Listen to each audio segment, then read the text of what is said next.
Assalamu alaikum wa rahmatullahi wa barakatuh. Bismillah, alhamdulillah, salatu wassalamu ala rasulillah wa ala alihi wa sahbihi wa man wala. So today we put out a short graphic and illustration of a hadith that's narrated in Ibn Hibban ibn Majah, where the Prophet ﷺ said that when half of Sha'ban has passed, Allah looks out at his creation and he forgives everyone except for one who is a mushrik, who is an idolater, or mushahin, someone who holds maliciousness in their heart. And it stirred an interesting debate. Now, obviously, if you just click the link in that illustration, which goes to the full infographic, then you'll see the way that we spoke about Sha'ban as a whole, and the fact that the vast majority of the narrations about the 15th of Sha'ban are in fact weak or fabricated even.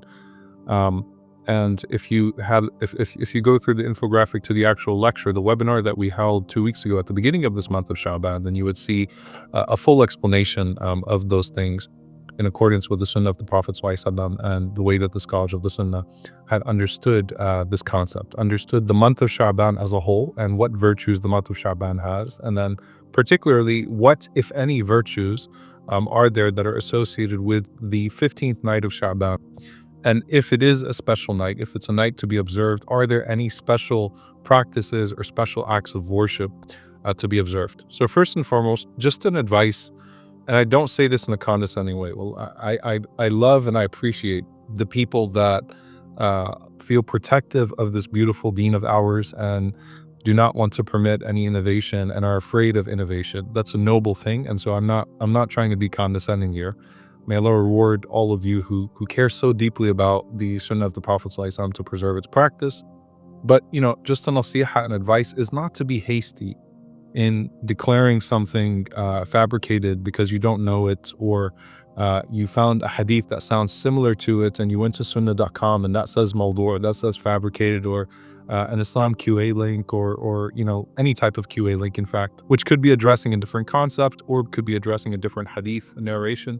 Or it might actually be a legitimate difference of opinion amongst our scholars. But just don't be quick to dismiss a hadith of the Prophet ﷺ or to say this is fabricated, this is weak, because that's not appropriate. And again, I know it comes from a noble place. I'm not saying that in a way of putting anyone down, but in a way of appreciating the sentiment. But at the same time, just be very careful to not be hasty with something like that before you type in a comment or something of those sorts. The second thing is that there's a difference between saying that the night might have some virtue to it, and there are particular acts, specific acts that are legislated for that night. So let's break that down a little bit. And one of the things about the Sunnah of the Prophet ﷺ is it's remarkably consistent. And that's something that I love about our Prophet ﷺ, and I love that you can find the connection between the various acts of worship, the various ibadat in the life of the Prophet ﷺ. So if you went through the full webinar and if you go through the infographic, the notes, you'll find that the way the Prophet ﷺ described the month of Sha'ban as a whole is very similar to how the Prophet ﷺ described the days of Monday and Thursday. And then within, so that's midweek, Monday and Thursday are spaced out in the week. And then within the day, the time after Fajr and the time after Asr, which are, if you think about Monday and Thursday, they correlate to Fajr and Asr in the day. Sha'ban is the month between Rajab and Ramadan, right? And that's why the Prophet ﷺ said it's a forgotten month and people overlook it. And he also said ﷺ that it is a month in which the deeds are presented to Allah. And we talked about this concept that the deeds are presented to Allah on a daily basis, in the morning at Fajr time, and then Asr in the afternoon. They're presented to Allah subhanahu wa ta'ala on a weekly basis on Monday and Thursday. And then Sha'ban as a month as a whole, the Prophet ﷺ said the deeds are presented to Allah annually in the month of Sha'ban, just as we go into Ramadan.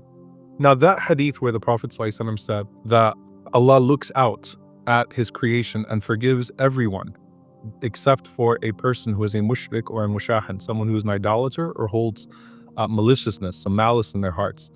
There's another hadith that is so consistent with that hadith that I want you to just listen to it. So this hadith is from Abu Hurairah radiallahu ta'ala anhu. The Prophet ﷺ said, "Tuftahu abwabul jannati yawm al-ithnain wa yawm al-khamis."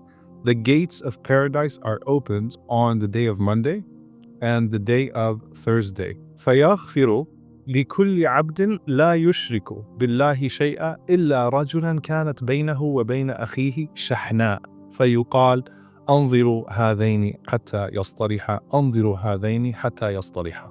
So the Prophet ﷺ said that the gates of paradise are open every Monday and Thursday. And Allah forgives every single person, every one of His creation, except for someone who associates a partner with Him.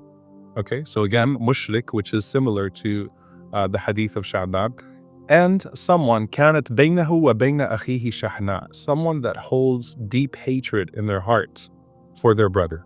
Okay, so two people who hold spite, maliciousness, hatred between each other. And Allah subhanahu wa ta'ala says, أنظروا هذين حتى يصطلحا. Leave these two until they reconcile. SubhanAllah, this hadith is consistent with the hadith about Sha'ban, of how the deeds are presented to Allah and what that correlates to in terms of what's expected of us in order to gain the reward, literally to the words, shirk and shahna, okay, idolatry and shahna, which is spite, hatred, maliciousness. And I'm going to get to shahna in a moment, inshallah, and what that means and what we can do with it, all right? So it's very consistent. Now, what does this mean in terms of observing the night? First of all, observing the 15th day of Sha'ban in fasting is sunnah, not because it's the 15th of Sha'ban, but because it's the 15th of the month. So the 13th, 14th, and 15th of every Islamic month should be observed in fasting to achieve that sunnah. So that's number one. Number two, every single night is special, all right? Because the ability to connect to Allah every night, and as I tell people on the last 10 nights of Ramadan, don't wait until the odd nights. Don't wait till the 27th night to push yourself. Every night is a chance to repent. Every night is a chance to connect to Allah and His glory and His majesty, as He offers that opportunity every single night. Fi kulli layla, right? So whether it's Laylatul Qadr or not, you might be forgiven on that night because you had a sincere moment of connection to your Creator and your Lord that particular night, all right? So every single night is an opportunity to do something to connect to Allah subhanahu wa ta'ala. And when it comes to this night in particular, there is nothing authentic about a particular practice, a particular prayer, a particular way of observing this night, okay, in terms of the worship. However, some of the scholars mention, just by the collection of the narrations, even if the vast majority of them are fabricated and weak, that there's enough there to say that, in general, a person should spend the night in worship and, in the way that the Prophet ﷺ would worship on a regular basis. So in qiyam and Quran and things of that sort. So that is there. That's what Al-Hafidh ibn Rajab rahimahullah said.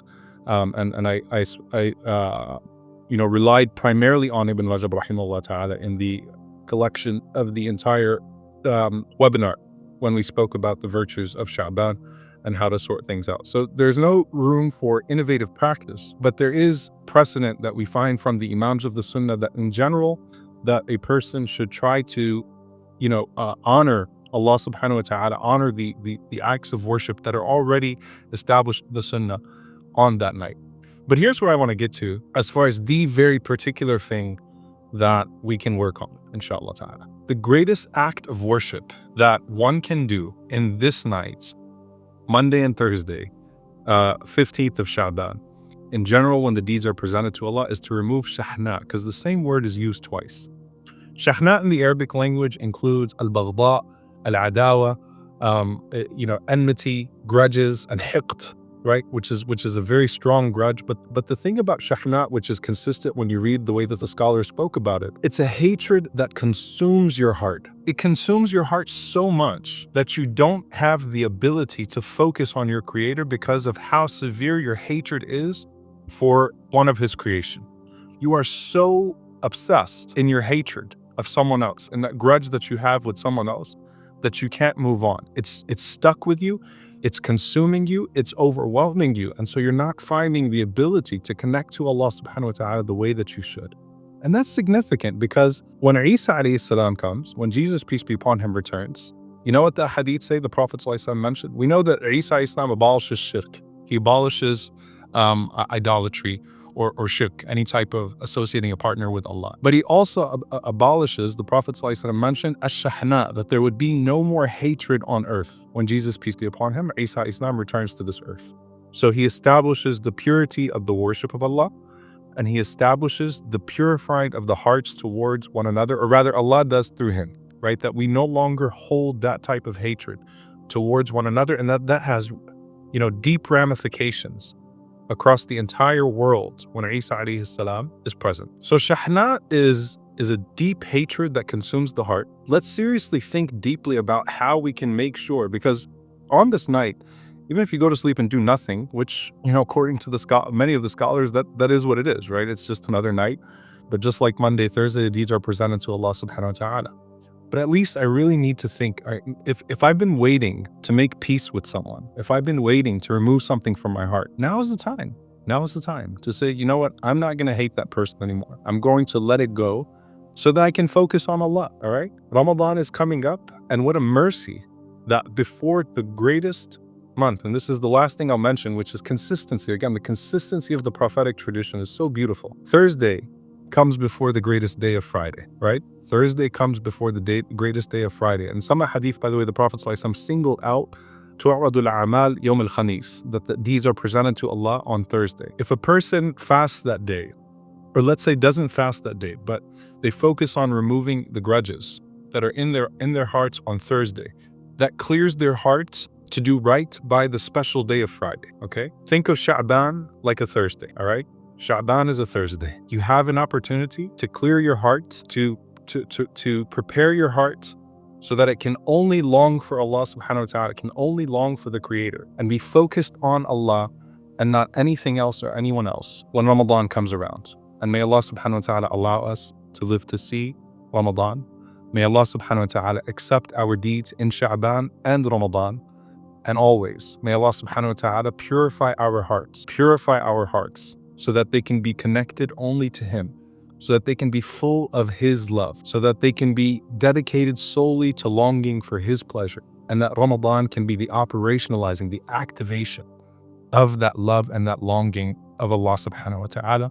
May Allah subhanahu wa ta'ala forgive us and forgive our brothers and sisters who have harmed us. Forgive us for the harm that we may have done to our brothers and sisters, knowingly or unknowingly. May Allah subhanahu wa ta'ala forgive us, give us the capacity to forgive others, and give others the capacity to forgive us.